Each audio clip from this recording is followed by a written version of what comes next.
अस्सलाम वालेकुम and welcome back to the new video. आज जो है वो केक कोर की फाइनल अपडेट, अब मैं कहूँगा इसको कि फाइनल अपडेट आ चुकी, जिसके अंदर प्राइस लिस्टिंग और सब कुछ जो है वो कवर किया गया है। तो आज की वीडियो के अंदर हम देखेंगे केक कोर की क्या टोटल प्राइस आई है, उसकी लिस्टिंग जो है वो कहाँ पर आई है, और जो जो अपडेट्स आई हैं इसके अंदर, और न्यू जैसे कॉन्ट्रैक्ट एड्रेस जो है वो चेंज हुआ है, तो उसके अंदर रिगार्ड जो भी चीज़ें हैं वो हम इसमें डिस्कस करेंगे। तो स्टार्ट करते हैं हम सिंपल इनके ट्विटर अकाउंट के ऊपर। वहाँ पे आके आप सिंपल यहाँ पे देखेंगे कि इन्होंने ट्वीट अपना पिन किया है एक दिन पहले ही। उसको शो मोर पे आप क्लिक करें, तो शो मोर पे आप क्लिक करेंगे तो यहाँ पे आप देख सकते हैं announcement token conversion when you undelegate coke cake all token you will receive cake new version after this period the feature will lapse. मतलब कि ये एक दोनों पर टाइम ड्यूरेशन दे दिया है कि जब आप अपने पुराने केक जो हैं, केक कोर जो हैं वो अनडेलीगेट करेंगे तो वो ऑटोमेटिकली जो है वो आपको न्यू केक कोर के अंदर रिसीव हो जाएगा। उसके बाद अगर आप नीचे पढ़ें तो undelegate core you can claim core reward and undelegate core at any time. अगर आपने कोर टोकन को जो है वो डेलीगेट पे लगाया हुआ है, स्टेकिंग पे लगाया हुआ, तो वो आप किसी भी टाइम अनडेलीगेट या अन स्टेक पे से हटा सकते हैं। ऐड लिक्विडिटी, ये जो है वो मेन एक फोकस है। इसके बारे में हम पढ़ते हैं कि टाइम ड्यूरेशन दे दिया उन्होंने 28/9 यानी कि 28 सितंबर को जो है cake new version will be listed on LFG swag. अब ये क्या है मैं आपको बताता हूँ। आगे जो है वो आप देखेंगे लिस्टिंग प्राइस जो आई है अभी 0.004761 USDT। तो बहुत से लोग थे क्या कह रहे थे, प्राइस $1 होगी, $0.5 होगी, ये होगा 0.1 होगी फलाना। तो आप देख सकते हैं यहाँ पे इन्होंने सिंपल जो है बता दिया है कि इसकी लिस्टिंग प्राइस क्या है, 0.0047, जो कि बहुत कम है। बट देखते हैं आगे क्या होता है। आगे डिस्कस करते हैं। पूल जो है वो 210 यानी कि 210 मिलियन केक जो हैं, उसके टोटल प्राइस पूल जो यूएसडीटी में बन रही है वो 1 मिलियन यूएसडीटी में मिल रही है। Other desk will be still be temporary locked. और जो डिसेंट्रलाइज एक्सचेंज के ऊपर जो है ये आपकी जो है लिस्टिंग आई है। जो LFG स्वैप है ये भी डिसेंट्रलाइज वॉलेट है, जिसके ऊपर आप इसको बाय सेल कर सकते हैं। और ये कब आप करेंगे अपने सेल, 28 सितंबर को। नीचे अगर आए SCX लिस्टिंग मतलब सेंट्रलाइज एक्सचेंज कौन कौन सी होती है, बाइनेंस हो गया, क्यू कॉइन हो गई, हुई ग्लोबल हो गई।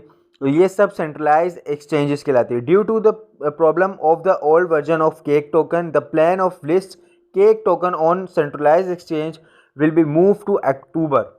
अ specific time will be announce soon. मतलब उन्होंने बता दिया कि अभी हमारी जो लिस्टिंग है वो LFG स्वैप यानी डिसेंट्रलाइज एक्सचेंज के ऊपर है, और बाद में जो है अक्टूबर के महीने में हमारे पास सेंट्रलाइज एक्सचेंज होगी, जिसके अंदर ये सारे टोकन लिस्ट होंगे।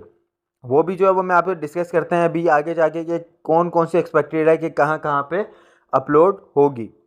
नीचे अगर चल जाए तो आप total supply, if you see too many zeros in the total supply in the smart contract don't let your ignorance be missed by सबूट्रेस।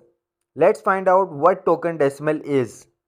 मतलब कि उन्होंने बोल दिया है कि टोटल सप्लाई के अंदर आपको लग रहा है कि बहुत ज़्यादा ज़ीरोज़ हैं और उसकी सप्लाई जो है वो बहुत कम है, उसकी जो डिमांड है वो बहुत कम है। तो थोड़ा सा वेट करें, हो सकता है कि सेंट्रलाइज एक्सचेंज के ऊपर जब ये लिस्ट हो तो इसकी प्राइस अच्छी हो। अब नीचे अगर आप आ जाएँ तो ICO के ऊपर यहाँ पे उन्होंने बता दिया कि 26 को जो है वो ICO स्टॉप हो जाएगी नए टोकन की। तो ये अपडेट थी आज की, जिसके अंदर उन्होंने बता दिया आपकी प्राइस, लिक्विडिटी बता दी कि प्राइस जो नए केक है वो कब लिस्ट हो रहे हैं, और उसकी जो मेन चीज़ थी प्राइस। अब अगर हम बैक जाएँ तो आपने देख लिया कि LFG एक्सचेंज के ऊपर जो है वो जो डिसेंट्रलाइज वॉलेट है उसके ऊपर ये लिस्ट हो रहा है, जिसकी प्राइस आपने देख ली। अब जब ये अक्टूबर के अंदर सेंट्रलाइज एक्सचेंज के अंदर आएगा तो एक्सपेक्टेड क्या है, सिंपल फॉलोइंग के ऊपर जाके अगर आप देख लें तो ये सब जो है हमारे पास, अगर आप इनको पढ़ लें, MEXC, Bybit, HTC, STX, OKX and Core DAO. तो ये सब वो एक्सचेंजेस हैं, वो चीज़ें हैं जहाँ पे हो सकता है कि लिस्ट हो, जिसके अंदर से OKX जो मुझे लग रहा है कि 100 आई थिंक सो कि 80% जो है वो एक्सपेक्टेड है कि यहीं पे लिस्ट होगा। तो यहाँ पे आप देख सकते हैं कि ये टोटल इसकी अपडेट थी, प्राइस अगर निकल के आ चुकी है। सेंट्रलाइज एक्सचेंज के लिए हम वेट कर सकते हैं, अगर आप वेट करना चाहते हैं तो बिल्कुल आप वेट कर सकते हैं, नहीं तो मेरा आपको मशवरा यही है कि जैसे ही आपकी 28 सितंबर को जो है वो लिस्टिंग आती है LFG स्वैप के ऊपर, तो आप बाय सेल कर दें। अब इन केस जैसे मेरे पास जो है वो 3000 अपने मेरे पास के कोर हैं, तो उनका एस्टिमेट एक लगा लेते हैं। सिंपल जो है वो कैलकुलेटर के ऊपर आ चुके हैं, तो इसकी प्राइस जो है वो मैं देख लेता हूँ 0.00475। ठीक है, इसको मल्टीप्लाई पे अगर मैं 3000 करूँ तो मेरे पास जो प्रॉफिट बनता है वो $14.25 का है। अब आपके पास बहुत से टोकन हो सकते हैं, किसी के पास 7000 हैं, किसी के पास 10,000 हैं, तो आप लोग के पास इस टाइप का जो है वो बेनिफिट होगा। तो एक गुड अमाउंट तो नहीं कह सकते, बट एक कुछ अमाउंट है जो कि आपको फ्री में अर्न हो जाएगा। जैसे मुझे $14.25 का होगा, जिसके अंदर इसमें से फ़ीस वगैरह कट के $13 या $12 का मुझे प्रॉफिट होगा। तो ऐसे ही प्रॉफिट आप भी बुक कर सकते हैं, या तो अगर आप होल्ड करना चाहते हैं कि आप अक्टूबर में सेंट्रलाइज अकाउंट, सेंट्रलाइज वॉलेट के ऊपर, एक्सचेंज के ऊपर जो है वो लिस्ट हो तो तब सेल करें, तो आप कर सकते हैं। तो आज की वीडियो में बस यही अपडेट थी, मैंने कहा आप लोगों के साथ शेयर कर दूं। चैनल को लाजमी सब्सक्राइब करके रखें, टेलीग्राम पे लाजमी ज्वाइन कर रखें, कोई भी छोटी अपडेट आती है तो मैं वहाँ अपडेट कर देता हूँ। So thank you very much for watching this, see you in the next video.